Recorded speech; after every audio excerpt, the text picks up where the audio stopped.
This video will cover the changing of automatic transmission fluid for an AW70 in a 1982 Volvo 240.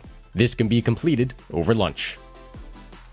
Start by raising your vehicle on either ramps or jacks. Place a collector under your transmission and unscrew the oil filler tube on the driver's side of the transmission. A proper drain plug wasn't introduced until 1983. Remove the screws securing the oil pan to the transmission. Remove the pan and gasket. Clean the transmission surface of any remaining gasket and oil and gently clean the filter. Inspect your oil pan for foreign particles to determine the condition of the transmission. Clean the oil pan and magnet. Open, inspect, and test fit your new gasket. Reinstall your oil pan and gasket to the transmission, tightening the screws to 3.6 foot-pounds.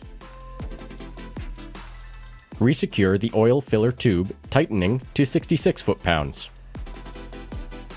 The AW70 transmission will lose about 3.47 quarts of oil in this process. Fill 2.84 quarts of oil into the transmission and start the engine.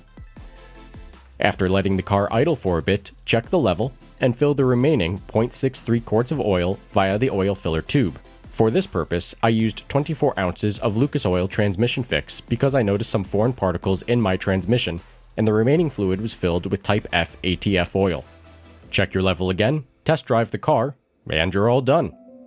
Enjoy your Volvo 240.